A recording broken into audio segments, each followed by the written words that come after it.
Costello was a 38-year-old Renaissance man. In 2013, his grandfather passed, leaving him a modest sum of money. Not the kind of money he could put aside his goal of becoming a distributor for high-end spirits, but the kind of money he would ultimately spend on bad advice. At least until 2020, when the 100 Bitcoin he purchased in 2013 were valued at roughly 483 times what he bought them for. So he took his grandfather's advice and cashed in his chips. The math on the investment would make you believe Costello had around $6 million to deal with, but the story didn't turn out that way. His grandfather was a racehorse aficionado and habitué of the tracks. He spent hundreds of Wednesdays learning about odds, analytics, and following the jockeys. He nicknamed Aaron Costello at 10 years old. He loved the Abbott and Costello routine, who's on first. Aaron would ask, "Who's on the first horse?" And old Grands would say, "Exactly." Of course, Aaron didn't have the slightest clue about the 1940s sketch. Old Grands simply and lovingly drove him mad. Exactly like Abbott did Costello, hence the name Costello. It's what Grands wrote in a letter explaining why he left him the money and how he should use it that finally gave him the insight he needed. Costello, I'll keep this short. Up until my dying day, I hung on to $20,000 I considered money I couldn't spend. You may have learned at the track, we never played anymore when we lost. We picked our horses, we wagered an amount, and we either left with more money or without the money we came with. You sat with me on a whole lot of Wednesdays, while my own son chose to fall into the bottom of a bottle. That being said, I'm leaving you this little nest egg. It's your decision, but my recommendation is to not use it wisely. Find a horse, metaphorically, and get those 10-to-1 odds I always dreamt of. If and when you do, then you cash in those chips and make a life for yourself. I know either way, it will be honored properly. Love, Grands. Just before his grandfather passed, Costello took his talents to a quiet, underground cocktail bar just below 9th in downtown. The kind of quiet where it was actually so loud, he had to learn how to read the patron's lips.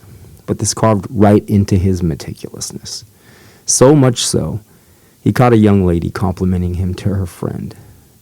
She went on to become his fourth roommate. Jenna, Costello's fourth roommate, was a transplant from Seattle. She moved to Los Angeles, as many do, to work in retail. She loved telling Angelinos this because she was stunningly attractive and everyone assumed she came to act or model. Her wizardry at merchandising a retail shop was her ticket out of Seattle. And this Pacific Northwest sense of Gasconade was like catnip for Costello. Lucky for him, a coworker pressured her on a damp evening in May of 2015 to have drinks at Costello's bar.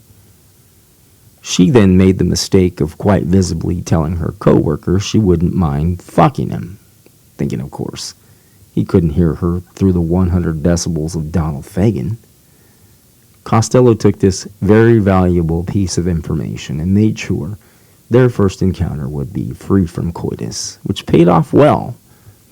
They went on to become roommates, where they were able to fuck uninhibited without any heavy memories of first night fornication. Circling back to Costello's redistribution of Grand's inheritance, the chain of events are remarkable.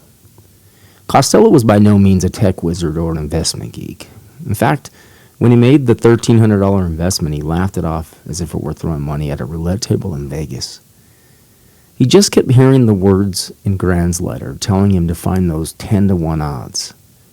He didn't know anyone who had ever quickly made that kind of return in the stock market. He didn't follow sports wildly enough to see the fun in losing Grand's money on the Super Bowl. So he decided to give this new technology for bros a try. By the end of the first year, each coin he purchased for $13 was valued at $1,000. Now he's asking every bro he can find how algorithms and data are turning fiat money into mountains of numbers they say carry this value. None of it made sense to him, and he lost interest. All he knew was he accomplished Grand's demand, and in way less time than he expected. Then in the same amount of time those numbers went up, they came right back down. Costello requested a withdrawal of his initial investment plus the 10 times it had grown in value. Then he got a call letting him know he still had twice that amount left over. He remembered one of the conversations he had with one of the annoying suits drinking vodka sodas. This feller mentioned a new coin being developed by a Russian who wasn't hiding his identity. What caught Costello's attention was the idea of this coin becoming a form of currency that could be used to make purchases in its form, rather than all the conversions, transfers, and withdrawals. He hadn't learned about the massive amounts of energy usage from mining at this point. Had he known, he would have most likely taken his investment and put a down payment on a house. Like a regular person. Instead, he converted the remaining balance into 19,070 Ethereum coins, valued at 86 cents each. Once he eventually learned about the concerns with the mining, he never made a single transaction again. You do the math.